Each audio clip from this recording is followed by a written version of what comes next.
বাদিকটা হচ্ছে মিউজিয়াম। ওখানে রবীন্দ্রনাথের ব্যবহার করা জিনিস, লেখার মূল পাণ্ডুলিপি, দেশ বিদেশের উপহার, নোবেলের রেপ্লিকা, এগুলো সব রাখা আছে। এগুলো দেখার জন্য আপনাদের বড়দের টিকিট হচ্ছে 100 টাকা, স্টুডেন্টদের আছে 10 টাকা করে। এই টিকিট কেটে নিজেদের দেখতে হবে, এটা কোনো গাইড লাগবে না।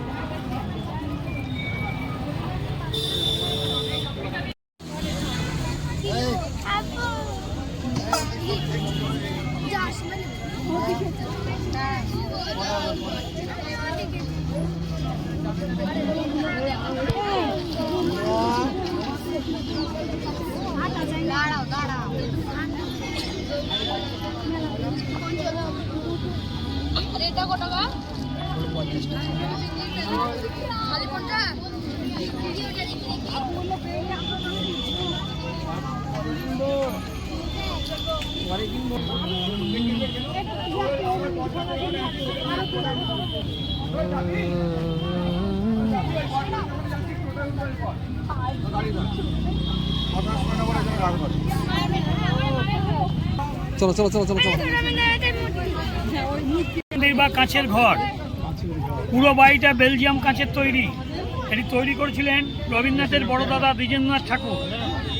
1890 সালের ভিত্তিপ্রস্তর স্থাপন হয়। 1893 সাল থেকে এখানে ব্রাহ্ম ধর্মের উপাসনাটা হয়ে আসছে। ব্রাহ্ম উপাসনা হলো নিরাকার ঈশ্বর আরাধনা। ভিতর ঈশ্বরের কোনো মূর্তি বা ছবি নেই, আর এখানে কোনো মূর্তি পূজা হয় না। প্রত্যেক বুধবার সকালে এই মন্দিরের চারদিকে দরজাগুলোকে খুলে দেওয়া হয়। এখানকার ছাত্রছাত্রী, শিক্ষক, কর্মী যারা ব্রাহ্ম উপাসনায় যোগদানে ইচ্ছুক থাকেন, তারা বুধবার সকালে সাদা পোশাক পরে এখানে ব্রাহ্ম উপাসনায় যোগদান করেন। ওই সময় যদি কোনো বাইরের অতিথি বা দর্শক এসে মনে করেন যে ব্রাহ্ম উপাসনায় যোগদান করবেন, কোনো বাধা নেই। জাতি, ধর্ম, বর্ণ নির্বিশেষে সকলে ঢুকতে পারেন। এছাড়া রবীন্দ্রনাথের জন্মদিন, মৃত্যুদিনে সকালে খোলা হয়। 25শে ডিসেম্বর বড়দিন, সেদিন সন্ধ্যেবেলায় বড় বড় মোমবাতির আলো দিয়ে সাজানো হয় এবং এখানে খ্রিস্টের বাণী বাইবেল থেকে পাঠ করা হয়। ওটা মিউজিয়াম।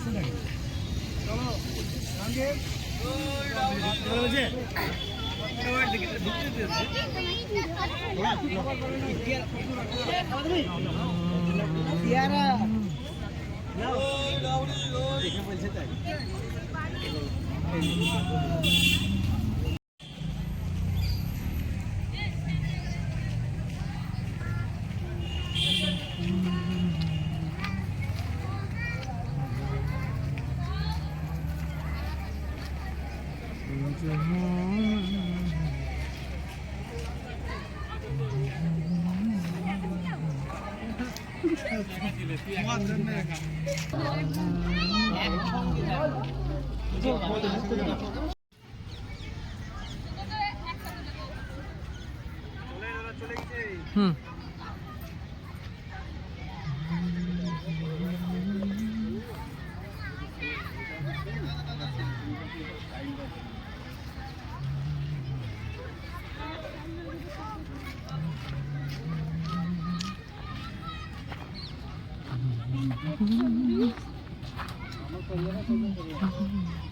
कोई खराब मोबाइल कैमरा चले गए चले